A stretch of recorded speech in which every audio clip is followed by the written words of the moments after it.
It's like being a bunch of do-nothing f***s for decades has finally turned into resentment for the Democratic Party from within the Democratic establishment. Funny how that works. It only took 20 fucking years.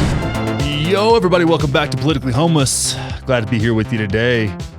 It's been a interesting week or so over here at Politically Homeless HQ. Going to be making some changes. Got to launch a new YouTube channel, start fresh with 0 subscribers. I mean, we only have about 1,500 on the current YouTube channel. But what happened was everything was going really great with the YouTube channel. What I'd had for a long time, I've been podcasting for a long time, but it was using it and it was working well. But I guess the amount of COVID misinformation I shared was a problem. Was a problem for YouTube. And no shit. I mean, even with 1,500 subs, like that's not a ton. And I don't really feel like I'm losing that much. I think we'll be able to get some momentum on the new channel. I had to start it with a new email account, not linked to mine at all. And the reason I have to do that is because our videos are getting like 15 or 20 views. I mean, it's like, stuff could do 6, 7, 10,000 on Instagram, do well, longer form stuff on YouTube. And it'll get like 15 views. It pisses me off. It's awful. It's the worst thing ever. Just frustrating. And we put time into this stuff and we want it to do well. So, be expecting me to reach out on social media or on here on the podcast and just ask for a little help in getting some momentum on the new channel. You guys don't owe me anything, but it would be really helpful. It'll give you guys a little bit of a heads up when that's coming out this week. We're going to be dropping all the videos there, and then we'll be doing some YouTube only content as well. Just a little housekeeping for you there. One other thing, we're not going to really discuss that shooting that happened on 4th of July. Here's why. I just discussed a shooting not long ago, went in depth. It was exhausting. It was a lot. It was heavy. And my views haven't changed. They're the same as they were then. Just fill in, just to replace the last shooting with this shooting. It's different. But as far as like what I think should happen in response to it, it's the same. So that's all there for you. I don't really feel like rehashing and getting into the details of some other evil person who decided it would be a good idea to rain bullets down out of a building into a crowd of people. It's awful. So, somebody asked me, I'm doing a live later today on the gram, and somebody asked me, how do you deal with your mental health dealing with all this bullshit? And my response to her in a private DM was, not well. I'm actually not well at, I am well, but I don't handle it well. I think I'm a little more sensitive than I like to give myself credit for. And this stuff wears on me a lot. And it's actually, I've noticed in myself, and maybe this is, I do my best and try to be a compassionate person, but I am kind of a dick deep down. I think it's why a lot of people are here, is because I'm not afraid to kind of be a dick and do dickish things and say what I really feel. And that's great.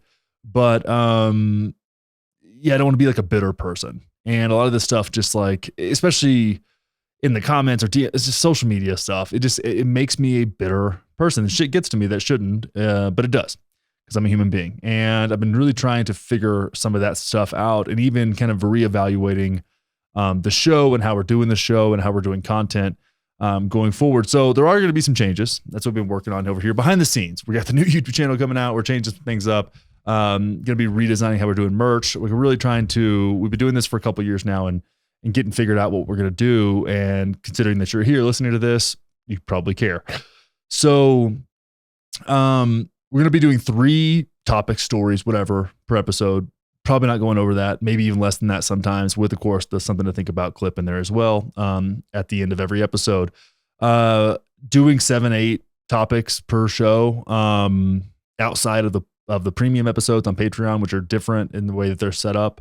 It's just overwhelming. It's a lot. And I don't really feel like there's enough people doing that out there that's not really where I feel like I add the most value. So we're going to be batching things together a little bit more.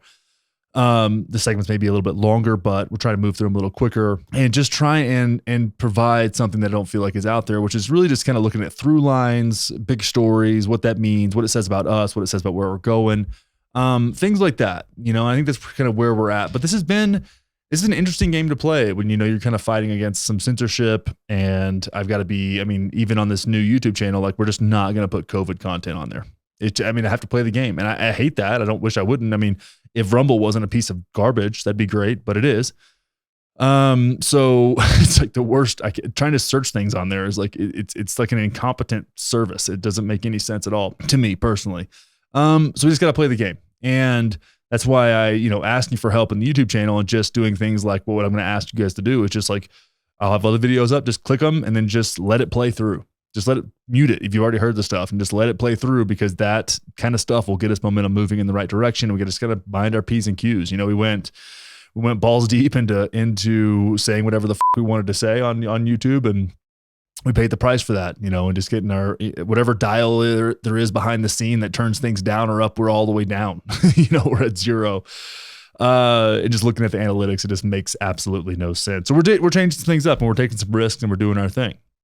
And I wanted to keep you guys in the know on that and just let you know that, like, hey, some of the times, behind the mic over here doing the thing, it can get heavy, it can get weird, and it's hard sometimes to just be confronted with just a lot of people want to come at you for whatever reason. And I've just getting more disciplined about just blocking people and be like, well, you're pro free speech. You're going to block people now. It's like, yeah, I'm going to block you. I don't want, just because I'm pro free speech doesn't mean that I have to tolerate people that annoy me, And maybe that's all it is. Maybe it's just, I reserve the right to block somebody just because I don't want to deal with your bullshit, and that's where I'm at. I don't have time, and that's one thing, people feel so entitled to your time. The only people that are really entitled to my time are people in the Patreon. Like they're entitled to something from me. But other than that, like some random person on the internet, I mean, I have to remind people sometimes, like, I don't know you, dude. I don't know you, and I don't really give a fuck what you have to say. I'm just sharing my perspectives here. I don't claim to be right about everything, or like I'm sharing. This is what we're doing here. I could pretend that I am an all-knowing and all-seeing being, like some people try to do, but I'm not. And I make mistakes and I do my thing, but it's just weird, man. It's weird, and it's exhausting, and it's emotionally just kind of draining. But I do love doing this stuff. So I'm in this weird place. Who really drives me the most crazy though? Here's the thing, as I'm just complaining about social media, is the patriots out there. The patriots are the worst. If you have an American flag in your bio, like, and you're coming at me, like being patriotic is cool. Like, be patriotic, but we've taken at this point, like casually in my like close friend groups, just using the term patriot as a slang term for just conservative assholes. Like they just don't ever want to see the bigger picture. They only see the narrative, and they're like, "Oh, well, it's the free thought. I think free. I do much." It's like you have zero opinions that differ from Tucker Carlson. So it's like, what are you actually doing? I mean, we've got guys. It's funny here out here in Golden, Colorado. It's like, for whatever reason, there's this new trend of people like driving around with full size, like big American flags in the back of their truck. They have like a flagpole that's like attached to the back of their truck, and they're just driving around with these flags on. And these are the same guys that are, complaining about gas prices, which gas prices are terrible. And it's frustrating, and I hate filling up my car, and it's obnoxious, and it was avoidable, and I hate it. At the same time, I'm also not going to attach a parachute to the back of my car and then complain about gas prices. Like if you drive a 1996 F-150, like, and you have a 40-foot American flag flying out the back of it, like, you really kind of don't really have the ability to criticize gas prices when you're knowingly limiting. I mean, drive your old F-150. That's great. Those are cool trucks and they last forever. But maybe take some measures to, meet the moment. But I get it. You got to be a patriot, right? So it's just like become this slang term now, which is kind of sad, because being patriotic is something I think is really cool. Aside from the fact that really, at the end of the day, no one really earned the right to be here, right? Unless you immigrated here, you just kind of fell out of a person here. You didn't do anything to get here. Now, immigrants can have a different conversation. I mean, I think illegal immigrants are probably the most patriotic people there are, because they actually took some risks to get here. So it's like they really fucking sent it. You got to reevaluate that whole situation. But, we've got to really think about this whole thing. And it's sad that like the term patriot has just been beaten to death, where it just means nothing. It's like patriot, socialist, communist. None of these words actually mean anything anymore. They're just slang terms to mean like the person I don't like on the other side of the political spectrum from me. It's so weird. And it's annoying, because like these words need to mean something. They need to, like, the word socialist needs to actually mean something, but Fox News beat it to death, calling school lunches socialism or communism, right? It's like, so the McCarthy era just like ruined the ability to have rational discourse, and it's completely obnoxious. I also want to recommend that you guys listen to the podcast with Lex Friedman and Richard Wolff. He's a Marxist economist, and I'm not a Marxist, but I think that there's some validity in what those people have to say, and understanding what Marxism was and how that morphed into communism, and how these different places do communism different. I'm not going to be like one of those people that says, well, communism was never done right, so that's the reason it hasn't worked. Like, I'm not that guy. But I actually, unlike many conservatives who say this, right, I think that a marketplace of ideas is really important. And that includes socialism, Marxism, libertarianism, anarchism, all kinds of shit, right? Like, that's really a vast array of viewpoints on the world. That is what a marketplace of ideas looks like. That is what free speech looks like. You know, we're actually going to get into what some conservatives, this narrative they're pushing now about separation of church and state and kind of where that's going. That's going to be on the show today.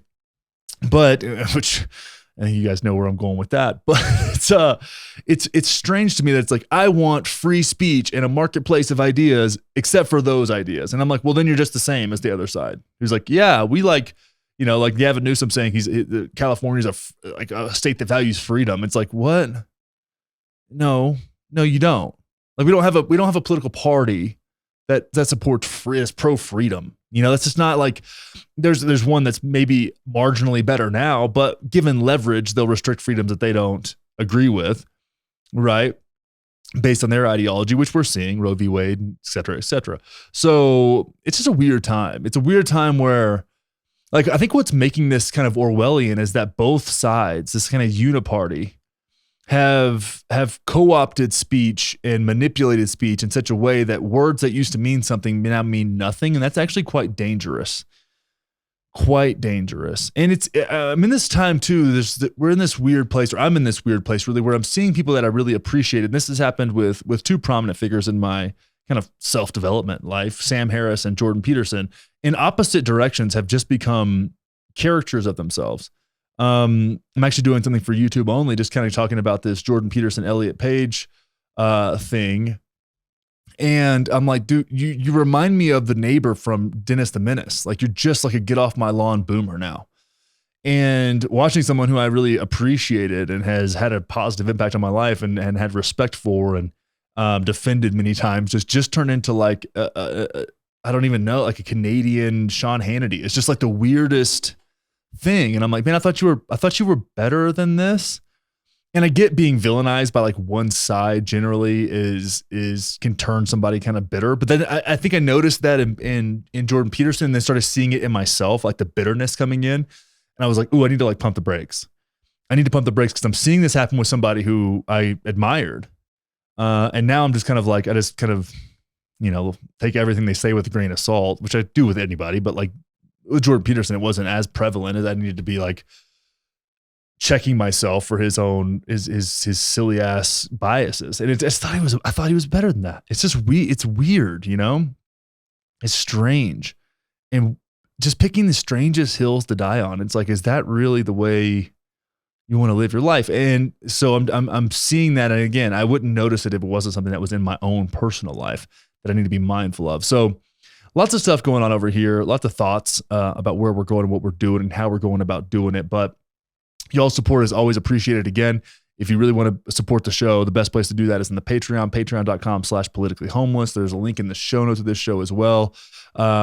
Bonus episode every week. Even if I don't put out a public show, the Patreon's always getting their content. They get that bonus show every week, crowdsourced from the Patreon for the Patreon. And it's grown lately. I really appreciate all of you guys that are in the Patreon doing the work and posting up like great topics and things to dive into and exposing me to things that I may have missed, which is one of my favorite things about the Patreon. It actually influences the public show quite a bit because, you know, I can't stay tuned in on everything. And some people have kind of these like niche expertise and they share things that I didn't see or notice. And I'm like, oh, cool. And they share perspectives on that, which is so fucking cool.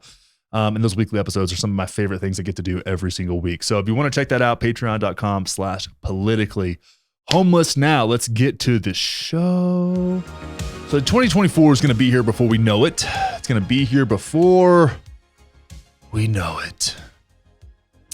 And we're starting to see some numbers letting us know kind of what the people want. What do the people want, right? That's supposed to be what runs this bitch. This is the United States of America. What the people want matters, right? Whether you think it's a republic or a democracy or a democratic republic, whatever you want to call it, the people's influence on our representatives is a vital part of the American way, or so they say. Now let's check this out. Most Americans don't want Trump or Biden to run again, poll finds. This is from Forbes. Just 29% of Americans want President Joe Biden to run for re-election, while 39% want former President Donald Trump to run in 2024, according to a poll released Friday by Harvard's University Center for American Political Studies and Harris Insight and Analytics. Among those who said they didn't want the 79-year-old Biden to run again, the most common stated reason was that he's a bad president, 45%. That's astonishing. Too old at 30%. And it's time for a change at 26%, which I think that all of those things, like he's a bad president because he's too old, and it's time for a change. Like, these are all like, it's like those all kind of are underneath the umbrella of being a bad president, in my opinion. Meanwhile, the most popular rationale for not supporting Trump's campaign was because he's erratic, 36%, will divide the country, 33%, and his responsibility for the January 6th insurrection, riot, 30%. So we're looking at that. It's like, yeah. And this, again, it's all kind of his erraticness, I guess is how you would say that. Maybe not. I don't know. But you get what I'm saying. Does divide the country and did lead to the riots on January 6th. So they're all kind of nested under one thing. Like, there's a broad concept here that kind of ties these all together. The poll is conducted among 1,308 registered voters on June 28th and 29th. The survey found that an increasing share of people believe the country is on the wrong track. 75% of respondents, up from 62 last month, said that. Whoa. Hang on. 75% of respondents, up from 62% last month's poll and just 39% in June 2021. So just look at that. Look at that. 39 in June 2021 to 62 last month and then 70. We're just like, the vast majority of the country is so displeased with how this is all shaken out. The poll found just 32% of Americans approve of Biden's handling of the economy overall. Who were that 32%? Who were those 32%? Like, guaranteed those people have Ukrainian flags hanging out in front of their house. The poll found just 32% of Americans approve of Biden's handling of the economy overall, a low since he took office, while 28% approve of his handling of inflation, also a low. So, here's where we're at. It's crazy. A surprising fact. This is funny. Surprising fact. Trump leads Biden 44% to 39% in a hypothetical 2024 rematch. That's a surprise? That is not a surprising fact. That is, it speaks to where we're at as a nation. That these inept candidates are who we're even having a conversation about. Neither one of these people ever should have been in the White House. Outside of the Obama administration with Biden, but still. In the Oval Office, neither one of these motherfuckers should have been in there, but it is what it is. Now, to kind of speak to where people are the crumbling of the Biden luster, I guess you could call it, is pervasive. It's quite pervasive. It says, we got there from the New York Post, Joe's a lost cause. No plan, no hope from Biden, say blunt lefties. Now, of course, the New York Post is kind of a right-leaning organization, so there's a little bit of inflammation in here, and this is kind of written as an opinion article, even though I don't think it's marked as such. It says, for Joe Biden, the calls are now coming from inside the House. A little Scream reference there.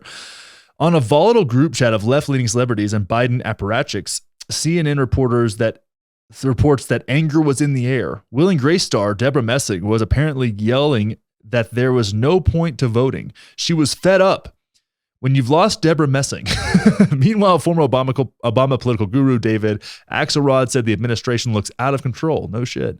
Democrats had hoped the dramatic reversal of Roe versus Wade last month would be a boon to their prospects in November, that it would light a fire under their voters and drive them to the polls. But so far, the fire from the left is directed at the White House itself. Holy shit. It's like being a bunch of do-nothing for decades has finally turned into resentment for the Democratic Party from within the Democratic establishment and the Democratic base.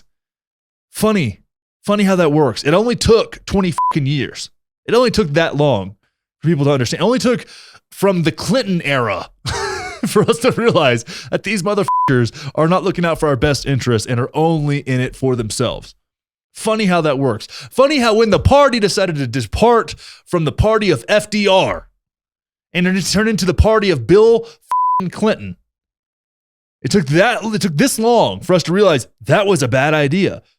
To ditch the working class and become the party of white collar coastal elites. That was a bad idea. And we're just now realizing it. And even Deborah Messing from Will and Grace. is turning her tune here. Despite the norm exploding leak from the court, the administration still was caught flat-footed when the decision dropped. Aides were literally out getting coffee, leading to the president's weak and widely panned remarks. Does he have a plan? Spoiler alert, for those who didn't pay attention to Afghanistan, Build Back Better, or COVID, or any other bungled task, he doesn't have a plan, no. Now, Afghanistan was handled relatively poorly, but that was always going to be a shit show, and I will die on that hill. And I'm glad that that's like the only thing that Biden did that really made any sense at all, even though it was done poorly. But what can you expect? What has the United States military done overseas that wasn't done? Even getting a hold of Osama bin Laden was a shit show. It crashed a fucking helicopter in the process. Like, so much has been done poorly, but getting out of Afghanistan was the right move. It just wasn't done super well. Yeah, he doesn't have a plan. No. And their response to this, look at this photo of Deborah Messing, by the way. Like, that's just not a flattering photo. The response, well, like, they could have had a million things. Here's with Roe versus Wade, and this could have been a time, right? If the leaked opinion would have came out, Democrats organized and did some really common sense things, right? Because they can put legislation on the floor. They could have said, okay, we're going to do these separately, right? Rape and incest, federal exemptions from whatever laws are at the state. Rape and incest, federal exemptions, right? Do a separate one for birth defect issues, threats to the mother. Like, that way that these doctors, because a lot of these doctors in these states that have banned abortions, like the fines are 10 years in prison, $100,000, sometimes both. So they're scared to even do their job, to create medical interventions when medical interventions are needed, even though it's not a voluntary birth control style, or what the right would call a birth control style abortion. Like, there's serious complications, and they need to terminate the pregnancy. It's a really sad thing. It's not somebody who wanted to do that, but they have to make the best choice for themselves. Same thing goes for developmental issues like Down syndrome. I understand that's a very contentious topic, but that's a decision somebody needs to be able to make personally for themselves, because when you do have a child that has the level of need that someone with Down syndrome or a similar issue has, not that those people don't deserve to be alive, I get it, but at the same time, the amount of money and the amount of resources that's going to take is exorbitant. Like, you're going to put yourself in hundreds of thousands of dollars of debt with medical issues. You have to have a full-time caretaker and things like that, which most people don't have access to. If you do and you want to bring a child like that into the world, more power to you. You're a fucking hero. I get it. But at the same time, we can't expect everyone to have that level of resource. They could put that on the floor. They could say, hey, we're going to put out a 12-week, right, guaranteed for 12 weeks, and then make some kind of compromises, put that on the floor and just see who votes for it. See what the votes are and then use that. But there was zero organization. One thing you can say about the pro-life right, or I should start saying this, the anti-abortion right, I'm trying to change that rhetoric a little bit within myself here. One thing you can say about them is that they're very organized. They are very organized, and it shows. It shows. They've been working on this diligently for a long, long time, since Roe v. Wade was decided by the Supreme Court in 1973. I mean, they've been on this for a long time, and have now finally gained a little bit of leverage because they've lost every culture war since then. And they were clowns for a long time, and they still kind of are, in my opinion, but a very organized group of clowns that are able to make things happen. So it's really, really interesting. And then if we look at that in conjunction with this new Gallup poll here, confidence in U.S. institutions is down, average at new lows. So let's look at this chart here. Change in Americans' confidence in major U.S. institutions 21 to 22. So 2021 to 2022. It says, and here's the question was asked, how the question was asked. Now I'm going to read you a list of institutions in American society. Please tell me how much confidence you have yourself have in each one: a great deal, quite a lot, some, or very little. So small businesses here, 70% in 2021, 68% in 2022, a marginal difference there, probably with inside the margin of error. The military still has some support. The police went from 51% to 45%.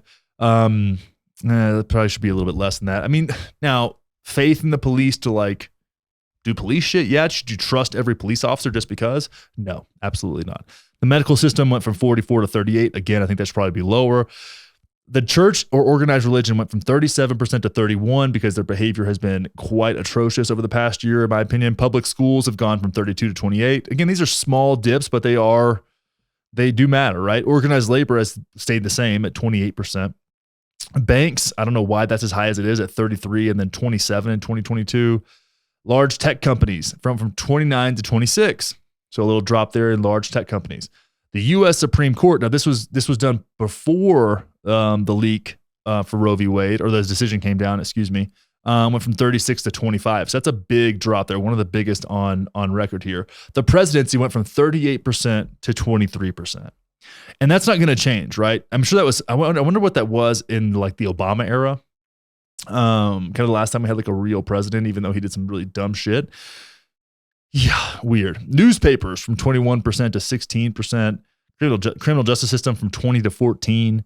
Big business from 18 to 14. Television news from 16 to 11%. You can't even fit the 11 inside of the little bar here. Congress from 12 to 7%. Now, these are the big ones, right? Big business, television news, Congress. Newspapers, I feel like, do a better job than television news. But let's just think about these big business, television news, and Congress. These are where a lot of the attention gets spent, right? Look how little faith America has in these institutions and has had in these institutions. But think about who drives the narratives and who makes the decisions on what happens in this country.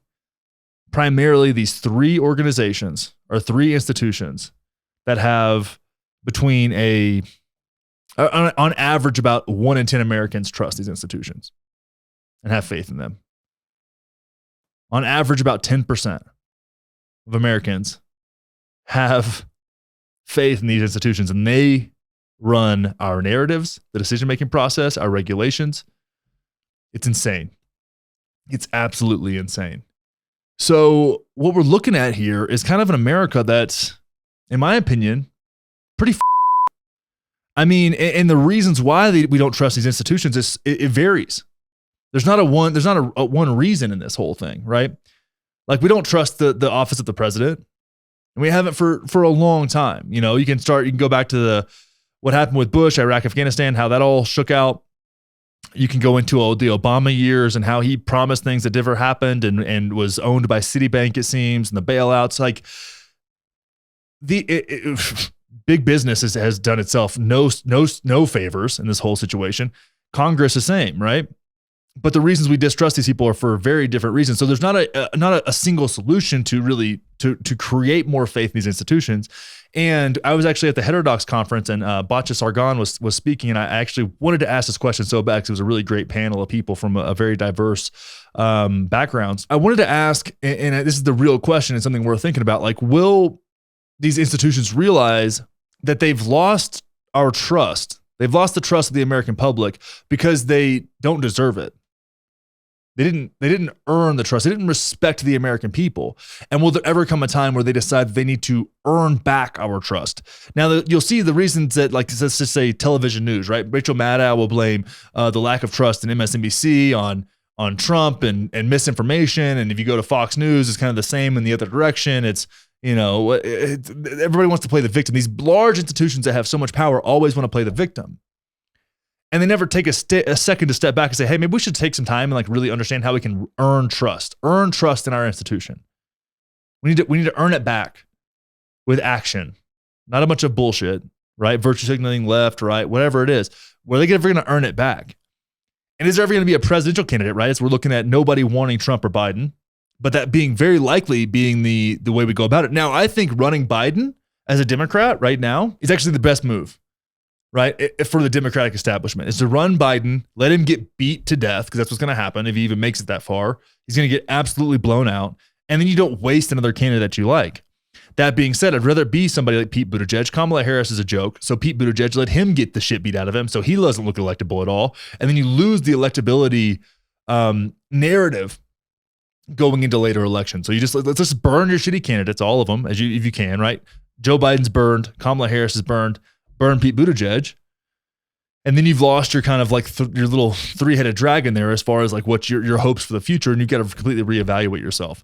The better option for me, as far as like what would be better for the people. Now that would be better for the establishment, because then they could like reevaluate how they want to have somebody pretend to be a populist from the left and all this other bullshit that does actually absolutely nothing, kind of like Obama's second coming. What I think would be better is a complete overhaul of the Democratic Party by force, right? By an outsider coming in and taking over that party and doing what Trump did with the Republican Party, right? Somebody from the populist left, ideally, probably somebody with some celebrity. I brought up Mark Cuban several times, somebody like that, because America gets hard for celebrities for some fucking reason. It is what it is. You got to play the game. You've got to play the game. So it's really challenging to wrap your mind around like how little we trust these institutions, right?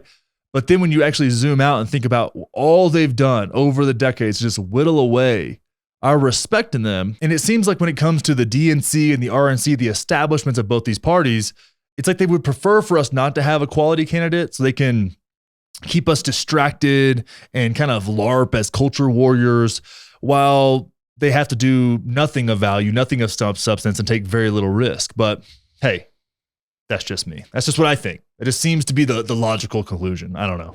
So I feel like I take a pretty principled stance when it comes to religion and the church. It's caused a little bit of controversy in my own show and a bit of a shit show here and there. But you know, when you think about separation of church and state, it's at this point it's deeply embedded in the tradition of the United States. I think it's a good idea from both sides. I think it's a good idea from the church. I think it's a good idea from the government to say, hey, you guys can do your thing over there as long as you're not breaking any laws.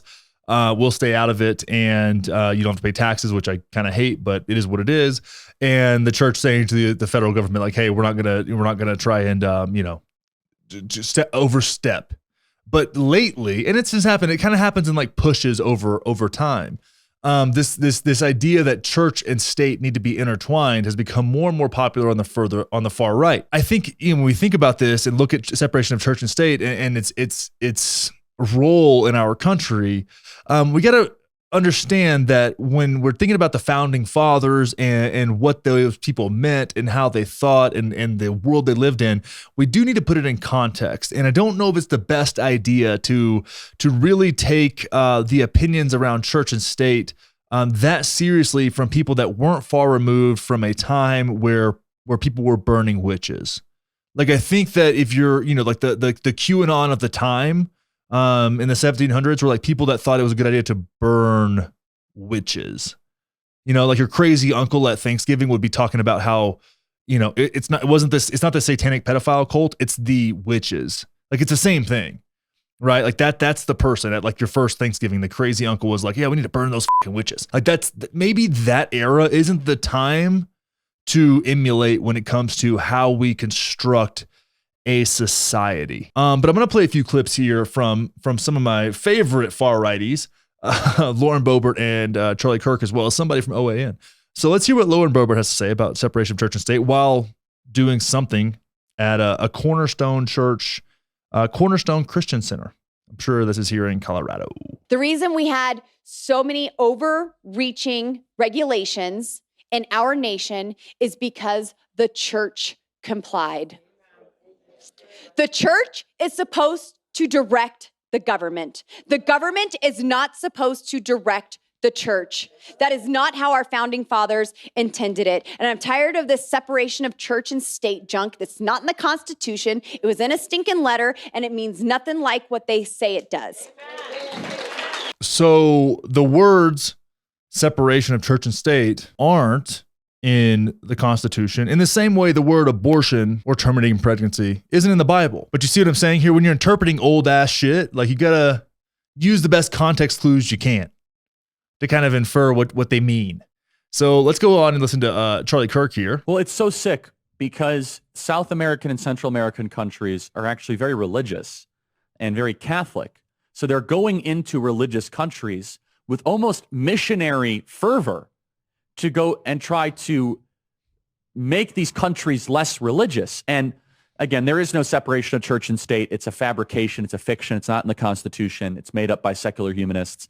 It's derived from a single letter that Thomas Jefferson wrote to the Danbury Baptist Convention. Of course, we should have church and state mixed together. Our founding fathers believed in that. We can go through the details of that. They established literally a church in Congress. Anyway, separate issue. The point, though, is that this is acting like a religion, though, isn't it? If we live by their own false premise of separation of church and state, then why on earth and how on earth why would they want to go bring this belief to other countries? I mean, they're almost kind of as if it was the 1400s and they're sending missionaries to the New World filled with despotic, nihilistic atheism and humanism. I mean, what's the thought process behind this? Yeah, well, such a strange idea here, Charlie. I mean, about atheists, humanists, and this thing is one, it's an ultimate straw man. Like you're straw manning people that don't believe in your mythology as if they are less than. So when you talk about church and state, do you mean all churches? So Islamic churches, Buddhist meditation centers and retreat centers, fundamentalist Mormons, like all of them? So all of them should be entertained in the government, all of them. Or is it your specific blend of Christianity, right? Because to act that Christianity was the same as it now as it is in 1776 is incredibly naive. Again, even at that time, there was a wide variation between different types of Christianity, different types of belief systems. And it's not really abundantly clear that these founding fathers you deify were even that religious in the first place. We're going to talk about that. But this also emboldens things like this mindset. And you can see the talking points are very much the same. It's not in the Constitution. It was in a letter. Like they're coordinated and they're very organized, like I said. So let's listen to this lady from OAN, Allison Steinberg, when she went home to California. To San Diego. And guess what I came home to be greeted with? This bullshit. What the hell is that? It's a pride flag. She's in San Diego, California, and this is like an old school pride flag too. This is probably some like conservative gays here because they don't have all the other stuff in it. This is just like classic pride. Huntington Beach is the town of good old-fashioned, hardworking American people. The people that worked all through the COVID lockdowns. Yes, that's so gay people can't be hardworking Americans? People that are proud of being gay? So you can be proud to be an American, which you didn't choose. You just, unless you immigrated here, like I said, you can be proud to be an American, right? I'm proud to be an American because at least I know I'm free, right? And as Jordan Peterson would say, do you remember when pride was a sin? Weird. But you can't on your own property, right? On your own property, put up a pride flag? This bullshit, Allison? This bullshit? Hardworking Americans can't be gay? Hardworking men can't suck a little dick? Hardworking women can't munch a little rug, dude? Come on. right. Huntington Beach never shut down through any of the COVID nonsense. What does that have to do with gay people? Peddling this garbage? What the hell? Listen, I'll say this right now about the gays, by the way, and gays out there, comment on this video and let me know if I'm right here. The gays out there, especially the gay men, gave the least about COVID from my understanding. Because the thing about gay men is they actually dealt with a real pandemic, you know, the AIDS crisis. Like their friends, like a lot of their friends, if they were old enough, and this is still, they understand this shit, right? The gays were still partying, all right? They were still doing nose beers. They didn't give a they were pissed. So really, I think you should align yourself. If you were anti-lockdown, you should align yourself with the gay boys. You know what I mean? Why wouldn't you? I did. And here I am. I'm doing great. What is this? The only flag that's together is that American flag. This is a disgrace to our city, and it should be taken down immediately. Whoever the hell is running this town needs to be fired. Okay, so that's Allison Steinberg from OAN. So this is like, and I feel like these are all kind of the same things. They're all kind of emboldened versions of one another, right? Like Lauren Boebert, Charlie Kirk, who, by the way, has packed on a few pounds, boy. I want to get in the gym, my friend.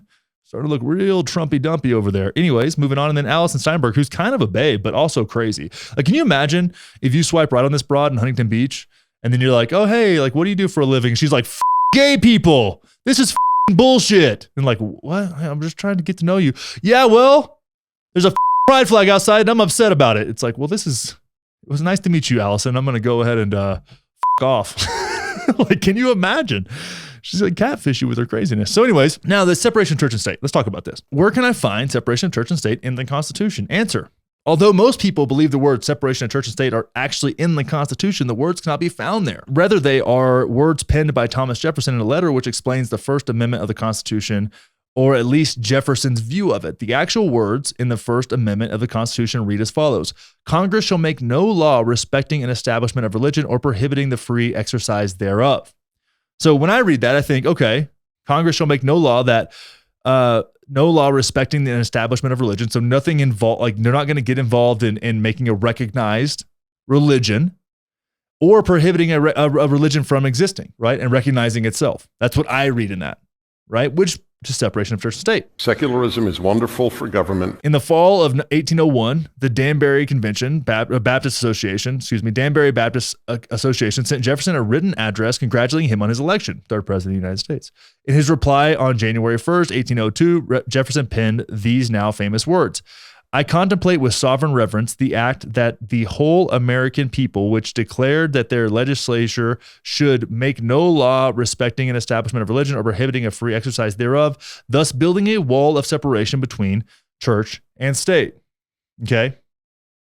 According to the Library of Congress in 1802, presidential replies to public addresses were prime vehicles for the expression and dissemination of partisan views. Such replies would be carefully drafted with a view towards advancing the writer's political agenda. All right.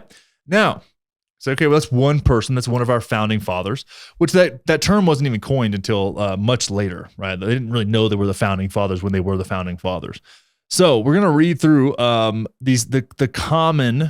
most common founding fathers and what their religious beliefs were, and just got to get a little bit more context on that. And again, we're doing a little bit of a history lesson here, but that's okay. And again, if you want to take anything from an old book, right, or an old document, you can find a quote from somebody who's not around anymore that you can't ask their opinion and make it mean whatever you want it to mean, right? You can do that with self-help. You can do that with religion. You can do that with politics. You can figure it all out, right? Out of context things. If you ever see those like out of context Hitler quotes, you can see it's like, oh, that sounds like a good idea. And it's like Adolf Hitler. It's like, well, you can find anything out of context and make it mean what you want it to mean. So let's go through here and just read a few about the most common 9 founding fathers and kind of where they were at on the religious spectrum. Because at the time, religion was a much more raw experience, and again, there were very many variations within the Christian specifically orientation. George Washington, as required by colonial Virginia law, he was baptized as an infant into the Anglican Episcopalian Church, which he occasionally attended in his earlier adult years. According to his diaries, on rare occasions after the early 1770s, he attended the state-supported Episcopalian Anglican Church, a Roman Catholic church, and at least once a Quaker meeting. Washington never participated in Christian communion, calling into question any formal religious affiliation as an adult, and in his day was often called a deist. In all his voluntary writings, he referred to Jesus Christ only once, impersonally, in relation to a treaty with the Delaware Indians. Now, a deist, I didn't really know what this was, one who believes in the existence of a personal God, but in few or none of the more special doctrines of the Christian religion.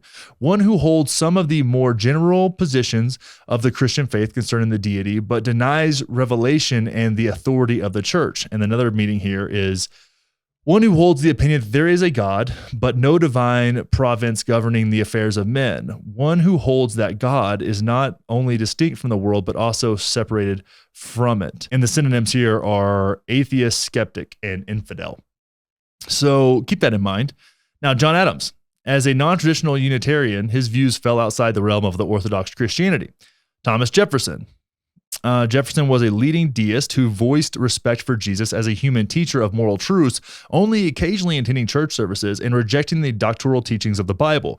Other than Baptists, who loved Jefferson for allying with them on enacting religious liberty for all and church-state separation in the new American nation, many Christians of the day dismissed Jefferson as a heretic, infidel, and even an atheist. Okay. So we're getting to it here, right? And honestly, Thomas Jefferson seems to have I like the grasp that he seemed to have on Christianity. That's kind of more, I feel, a much more appropriate way of viewing that belief system. James Madison, a leading deist. Madison sometimes attended Episcopalian Anglican Church, yet strongly opposed efforts by church leaders to extend colonial theocracy to the new nation, instead working along Baptists to enact religious liberties for all and church-state separation. John Jay, an Anglican. Jay is the only one of the primary founding fathers who could have legitimately been considered an Orthodox or evangelical Christian. Alexander Hamilton, not a church member, Alexander Hamilton was known for exploiting Christianity for political purposes, although he evidenced some semblance of personal religion after 1801.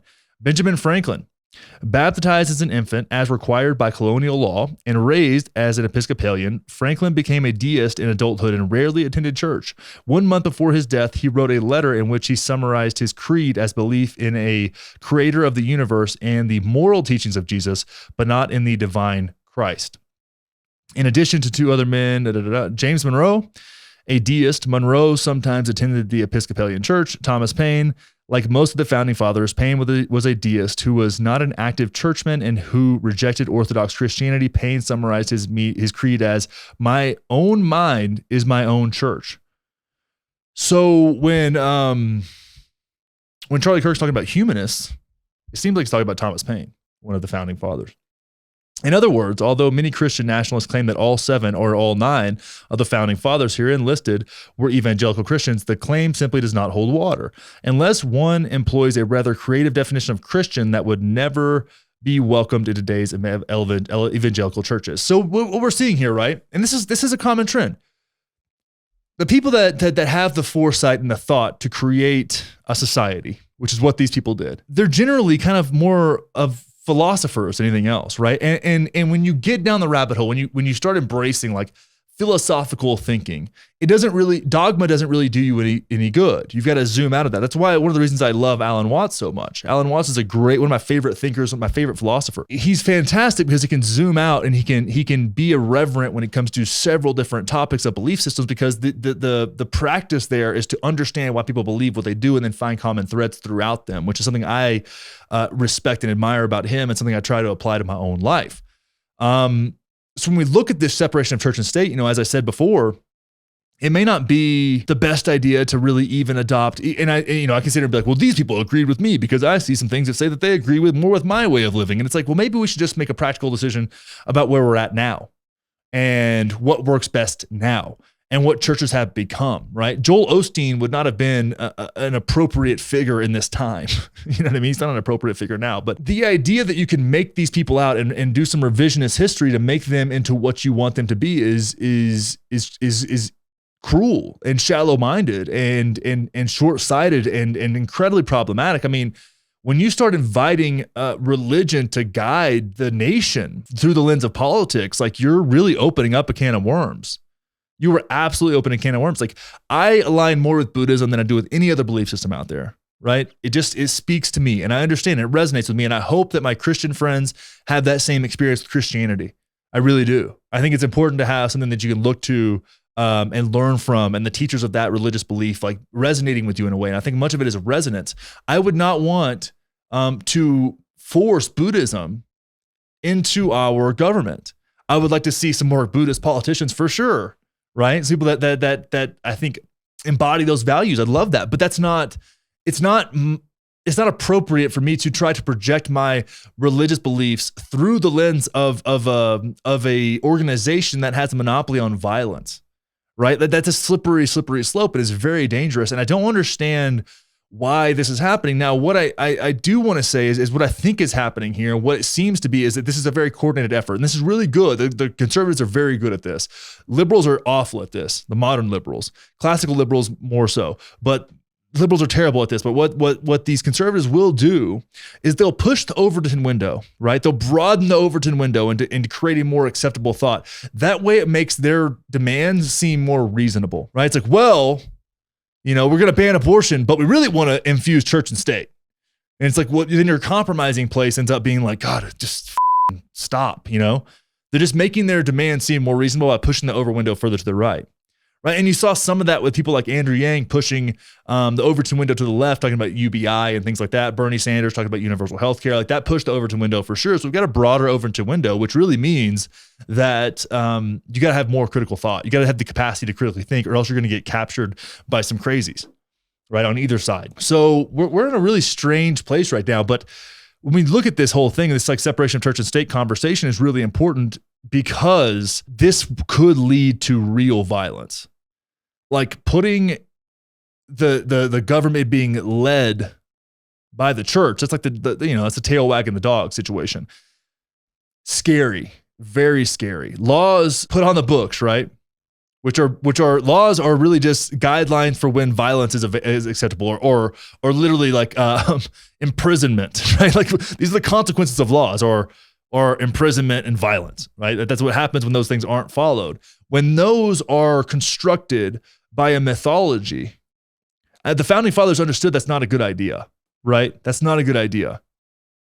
They saw that with a monarchy being part of the church. Like that was not a good idea. It led to so many crazy things happen because absolute power corrupts absolutely, and power coagulates. Like I don't even think the yearly prayer breakfast, the presidential prayer breakfast or whatever it's called, I don't even think that's appropriate. I think we need secular leadership and then a variety of free belief systems that are allowed to resonate with people as they should, right? I'm pro-freedom. Charlie Kirk is not pro-freedom. Lauren Boebert is not pro-freedom. Right? These people they're not pro-freedom. They like to say freedom because when it comes to COVID lockdowns, but they're not pro-freedom. So when you look at this whole thing, I think at the end of the day, we need to be honest about the fact that we don't really know what the founding fathers would have wanted. We don't really know because they're not here, right? We can read their diaries, we can read their letters, we can do all these things, we can read the Constitution, but at the end of the day, we're having to interpret it. And to interpret what somebody else wanted who is no longer here just creates a gigantic opportunity for bias to be the leading factor in our decision-making process. And that goes for the Constitution, that goes for religion, that goes for self-help. It doesn't matter what it is, right? When I listen to Alan Watts, let's just go out here like somewhere neutral. I can really make it what he has to say. If I just pull some quotes, I can make him mean whatever I want him to mean, which can be good or it can be toxic. And having that influence lead the government is a scary, scary thought, but something worth talking about. So let me know what you think. Let me know what you think. I'm available to hear you. So you guys know I like the outdoors. I'm a pro 2A guy. I like to hunt. I spend a lot of time in the fall. The fall is coming up super quick. I cannot wait to get out and chase elk on public land. Thanks to our good friend Theodore Roosevelt and FDR as well.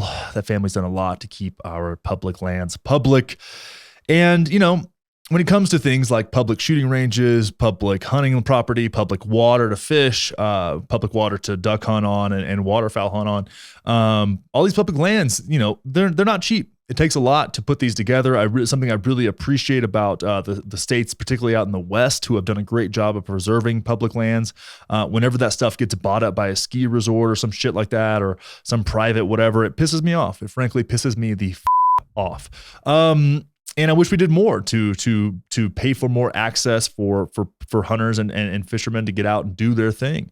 And this is a segment for all of my fellow outdoorsmen and outdoorswomen that like to, and even if you just like to hike and camp and get out, this is relevant to you. So let's check this out really quick. Georgia congressman introduces bill to repeal the Pittman-Robertson excise tax. If passed, the bill could deprive state agencies of much needed conservation dollars. So it's funny how conservatives really don't understand the meaning of conservation. It is a common trend. It's really weird if you're an outdoorsman or a woman or non-binary outdoors person that generally speaking, the Republicans are going to defend your right to have weapons, right? And generally speaking, the Democrats are going to be the ones that are down to protect public lands. So it's one of the things that drove me to being politically homeless. I'm like, well, Trump wants to privatize all this land to remove access and drill the shit out of it, which a lot of public lands could be drilled on, no problem, right? And some not. It's not when people say like, well, Trump wants to drill on federal lands. I'm like, well, which federal lands? Are we talking about a salmon hatchery here? Or are we talking about like some BLM land in eastern Colorado or Utah or Montana? Like it's like that. Okay, that's a different thing. That's a different conversation, right? Federal lands aren't all created equal. Like there's different propositions to be considered for each different type of federal land and why it's protected and why it's federal in the first place. So it's really like kind of a short-sighted way to view things, but this is really, really important. Okay, so we're actually this is what's going on now, and this is an older article here from MeatEater that discusses exactly what the Pittman-Robertson tax really does and where it goes. We're gonna read through this whole thing, guys. We're getting into it. You're gonna learn something today. We're learning a lot. We're going to do some history lessons today. I like this. During the Great Depression on February 3rd, 1936, President FDR called the first National American Wildlife Conference, which gathered over 2,000 conservationists in Washington, D.C. It was a bold move for the president and a turning point for who pays for what in the conservation world? God damn, I love FDR. My purpose is to bring together individuals, organizations, and agencies interested in the restoration and conservation of wildlife resources, President Roosevelt said in his opening remarks. Speakers at the conference also came from Mexico and Canada, presenting a united front on the idea of conserving lands, waters, and wildlife. Doesn't that seem great? I mean, government sucks at a lot of things, but this is something that the conservationists and the conservation organizations do an amazing job of, and it is a hard job, and they deserve so much respect for preserving something that really should mean a lot to us as a nation. We should have pride in our wildlife and our waters and our lands, and preserving them for ourselves and for our future. President Roosevelt called for a constructive proposal and concrete action, pushing his colleagues to do more than simply make speeches. After meeting for 4 days, the newly dubbed wildlife conservation movement outlined their goals, the second of which was to acquire, for the purpose of conservation, adequate financial support from public funds. This is important, right? The background here is very important. A year later, in 1937, President Roosevelt signed into law the Federal Aid in Wildlife Restoration Act, which amazingly went from introduction to legislation, from introduction to signature in just 93 days. The monumental piece of legislation was dubbed the Pittman-Robertson Act after the lead sponsors of the bill, Senator Key Pittman and Representative Asalm Willis Robertson. The bill would set up a system in which the already existing 11% excise tax on the sale of firearms and ammunition would be directed to the United States Fish and Wildlife Service to fund all the necessary programs designed to meet the goals of new ideals of conservationism. Among them were wildlife refuges, wildlife research, private and public habitat management, and public access to land through land acquisition and easements. Decades later, hunter education and things like public target ranges became beneficiaries of the funds. Keep that in mind, right? Hunter education and public target ranges became beneficiaries of these funds. As time passed and the hunting and shooting sports evolved, several amendments were required to update the legislation, including an 11% tax on archery gear and a 10% tax on handguns and handgun ammunition. Pittman-Robertson was part of a sweeping reform that defined the era and remains a bedrock of the user pays public benefits principle that has defined modern conservation. What does it mean today? According to the Congressional Sportsmen's Foundation, in 2017 alone, the state fish and wildlife agencies received over $629 million from Pittman-Robertson funds. The program has contributed over $11 billion since its inception. The excise tax revenue from Pittman-Robertson obviously doesn't come from sportsmen alone. There are millions of non-hunters that buy guns, ammo, and archery equipment. Nonetheless, their taxes get thrown into the pot. This is great news for wildlife. Even if there continues to be a precipitous fall in hunting participation, as has been reported in recent years, those losses can be combated with more purchases at the gun counter. At least there are some options to keep states well funded, and there is always hope that all Americans care about our wild animals and are willing to, at some level, pay up. Nowadays, purchasers of guns, ammos, bows, and arrows are not only presented with the excise tax they pay on their receipts. The tax is paid from the manufacturers directly to the federal government. Companies like Vista Outdoors, owners of brands like Savage, Federal Premium, CCI have paid over $87 million to Pittman-Robertson funds in 2017. So that's a lot of money. That's a lot of money that goes to something that is very expensive and very important. Consumers are not informed of the excise tax and hunting regulation handbooks or the like. Chances are there are a large part of the hunting population paying for conservation that has no clue. That brings us to the two questions every taxpayer has at some point. Where is the money going and how is it getting there? To get some perspective on that, it's important to follow the money. It's essential to realize that the producer, manufacturer, and importer of pays the tax on the wholesale price of the product subject to program funding. Those companies or individuals provide the payment that is then collected by the Alcohol and Tobacco Tax and Trade Bureau on firearms and the IRS on archery products. The funds are then deposited into the Wildlife Restoration Act, which is run by the USWS. The United States Fish and Wildlife Service places the tax revenue in what is called the Wildlife Restoration Trust Fund and then distributes funds to states via a special formula. Now, I'm reading this all to you because it's really important to understand that the money gets taxed on the wholesale purchase, and then it goes straight into, right, via the USFWS, goes into this trust fund that then is distributed to the states based on their numbers. right? The formula basically has a system of filters and stipulations in order to determine how each dollar of the pot might be spent. First, 1/2 of the excise tax on pistols is set aside to cover the cost of what is known as basic hunter education, which means safety programs and everything that it costs to have it and maintain them. An additional $8 million goes into enhanced hunter education, which includes things like public target ranges. Next, another $3 million is appropriated for projects that require cooperation between multiple states. After a few other stipulations are considered, the remaining funds are divided in half based on overall land area and paid hunting license per state as compared to the number of hunters nationally. Texas scores high in both these categories. For example, Texas Parks and Wildlife Department takes on average $16 million per year that comes from the Pittman-Robertson Fund and puts it back into conservation. This supports working with landowners to set and adhere goals for habitat. This all wraps up in one pretty fine package. The consumptive user pays a tax, the federal government collects that tax, and then thoughtfully distributes the money back to the states. The states make sure that they have an education group of hunters that have a place to hunt and animals to pursue. Okay, so we got an idea of what this is, where it came from, and why it matters. Now, let's hear the justification, right? Because we don't want to straw man. We don't want to straw man the conservatives here. That's not fair. Let's see here. For 85 years, the Federal Aid and Wildlife Restoration Act, also known as the Pittman-Robertson Act, has raised billions of dollars for wildlife research and habitat acquisition. The bill is funded by a 10 to 11% tax on hunting and fishing gear, including firearms, is arguably the most important source of conservation funding in the United States. With H.R. 8167, Representative Andrew Clyde of Georgia has taken aim at Pittman-Robertson current funding in the name of Second Amendment rights. The bill is named Return, Repealing Excise Tax on Unalienable Rights Now, or Constitutional Rights Act of 2022. It would eliminate the excise tax on guns, ammunition, archery, tackle that fund Pittman-Robertson. He introduced the bill on June 22nd, 2022, with the support of 53 co-sponsors. Now listen to this shit, guys. In case many Democrat colleagues forgot, the Bill of Rights enumerates rights to which the government cannot infringe. Unquestionably, infringement exists when the government taxes those rights to limit the people's ability to excise them. Clyde, a freshman representative and gun shop owner, said in a press release, "As assaults against American Second Amendment freedoms continue to emerge, so do the treacherous threats that seek to weaponize taxation in order to price the constitutional rights out of the reach of average Americans. I firmly believe that no American should be taxed on their enumerated rights, which is why I intend to stop the left's tyranny in its tracks by eliminating the federal excise tax on firearms and ammunition." Okay, so let me just talk about this real quick. I grew up in a state, Texas, where there's not a lot of public land. There's not a lot of public shooting ranges. A lot of it's private. To sighting our rifles or go shoot, we had to go somewhere on some private land. There was a little bit of public land, but it was also super dangerous. And a lot of people just rode like four-wheelers and stuff out there. It was under a bridge, the Murray Bridge. And we go down there and shoot sometimes, but it wasn't the safest thing in the world.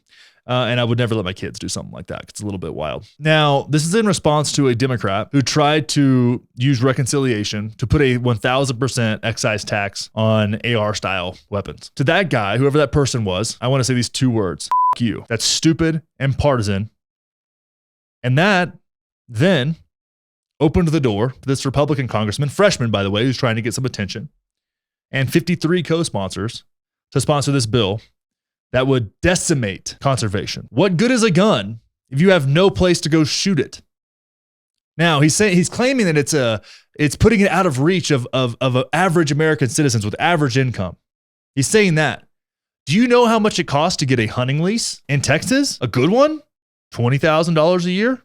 $30,000 maybe? Or you can go to a trophy ranch and spend $20,000 on a single deer. That's how it works in Texas. I mean, shit, I have a buddy down there's a guide, and it's like, hey man, does anybody down there want they have ever allowed people to come down there and shoot antelope? Like, I know Texans don't really hunt antelope too much. He goes, yeah, $2,500. I was like, you, because I can go drive an hour and a half to Eastern Colorado and pay my $35 for my tag and go hunt antelope. Am I as successful? No, it's much harder, but at least I have access. Now, if I want to buy a private land voucher for elk, it costs me about $2,000, maybe $3,000, and I might do that. Depends on how this year goes. But is that attainable for everybody? No, it's not. Because if you want to hunt and you don't have a ton of money, you can buy yourself a rifle for $500, a scope for a couple $100, maybe go the whole thing used for something like $500 or $600. You can get your tags for $40 or $50 and go get after it on public land that is funded by things like the Pittman-Robertson Act. But that's not what conservatives want. They want to use this idea that they're helping the working class by taking away their access to shooting ranges and public hunting land. That's what they want to do. Make sure it's not maintained, make sure it's not funded. So if you want to go duck hunting, Yeah, your gun's going to be 10% cheaper, and you're going to spend $5,000 a year on a lease. So where's the net win here? Where's the net positive? It doesn't exist. And what's this guy's name? What's this dude's name? I forget his name. Andrew Clyde. I have 2 words for you as well. Fuck off. Nobody minds paying a little bit more for access. And the guys that can afford the $20,000 and $30,000 hunting leases, I'm not concerned with them paying 11% more on a firearm or a bow or arrows. I just bought new arrows the other day. $280. Have them all the way, all in. That's without broadheads. And you think I'm going to complain about 10% on top of that for conservation so I get to actually go out and hunt? No. Why don't you ask the real people who utilize these resources?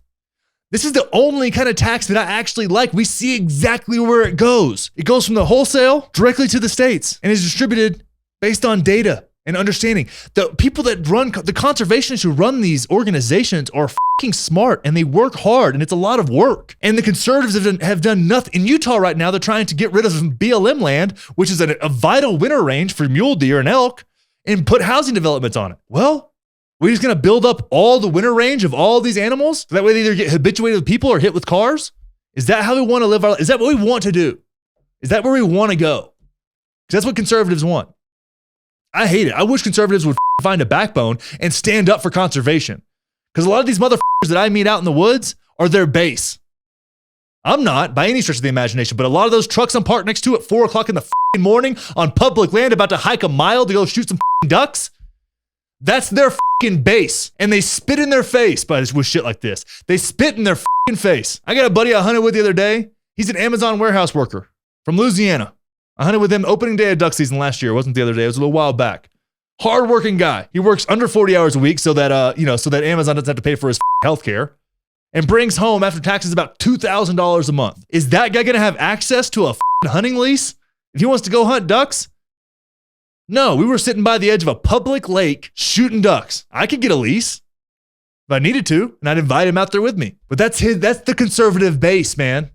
Hardworking, blue-collar people that want to get out and have a little fun on their days off. And you want to rob them of that over what? Fucking disgusting. Both of you fucking childish assholes. The Democrats that wanted that 1,000% tax and the conservatives that want to repeal this tax completely. Absolutely disgusting, guys. What are we doing here? If you don't have public ranges, I mean, and here's the funny thing too. Here's what gets me. I wanted to join, I'll put them on blast right now, Golden Gun Club. They have a long range. I wanted to shoot out to 600 yards. I wanted a place I could go consistently. I've got another place I go to now, which is a friend of a friend's place. It's really cool setup, but I wanted a place to go shoot. I wanted to get good at shooting out to 1,000 yards. It was something I really wanted. I started to kind of develop a passion for. In order to be a member of the hunting club, or the gun club, excuse me, I had to also be a member of the NRA. So these gun nuts who hate taxes wanted to tax me in the form of contributing to a lobby organization that I fucking despise to be a part of their club. The hypocrisy runs so deep. Hypocrisy is so deep. I mean, the conservatives need to understand that conservation and conservatism come from the same root word. But they're not conserving shit. They're more concerned with Mr. Potato Head being fucking trans than they are about conserving public lands. And they're going to make it a partisan issue. Here's the cool thing about public lands. If you're a super liberal hippie fuck with dreadlocks and you want to go camping and you've never touched a gun in your whole life, there's public lands for it. If you're a gun nut that wants to go out and shoot wild pigs or do whatever the you want to do, you want to duck hunt, you want to deer hunt, you want to put a tree stand up, there's public land for it. And it's funded by the fact that you both like to do what you like to do. It's funded by freedom. And conservatives will never be able to wrap their mind around that at all. At all. So by pretending to give a shit about people that don't have money, they're fucking people that don't have money. They're fucking their base. And it's absolutely disgusting. But it's what we've come to expect, isn't it? Now it's time for that part of the show where I give you something to think about. I'm doing a live later today on the gram, like I said, and I popped in and it's like, man, I have a friend that's super bought into whatever's on Twitter is real life. She won't even date a cis white man. And I was like, well, that's interesting. We all have those friends, right? That are losing it a little bit, right? They're patriots or they're Maoist, whatever it is. It could be a million different things. And I got to thinking about that. I was like, that's really interesting. And also kind of, understanding this idea that the Overton window has been broadened on both sides to where it's not tight anymore. There's benefits to a tight Overton window. And if you don't know what an Overton window is, it's basically on the scale of discourse. It's the acceptable section of discourse and public conversation. Right? That's kind of your Overton window. And now that's pretty wide. It's pretty broad, right? Which creates a great opportunity for straw manning on both sides. And it creates a great opportunity. You would think that a broader Overton window would create more dialogue. But it seems, and that's my hypothesis would have been a broader Overton window creates more productive dialogue. Good thing. I would have been wrong. It seems like with a broader Overton window, all it does is freak people out and scare people into only occupying a small section of this discourse. We don't have a pro-freedom party. We don't have a pro-freedom party in the United States. That does not exist. Maybe the Libertarian Party, but they're so small. A mainstream party, which is only two, right?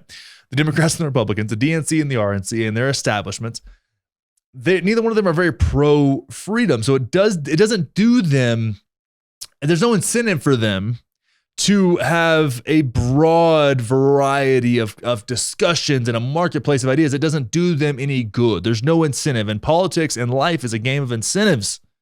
We have to look at it that way. And so the downstream effect of that is then siloing people. Even though the Overton window is so broad, it silos people into this. Too much people to understand and comprehend. It's much easier to think that Bernie Sanders is a socialist and socialism is bad and it leads to Marxism or Maoism or whatever you want to call it, right?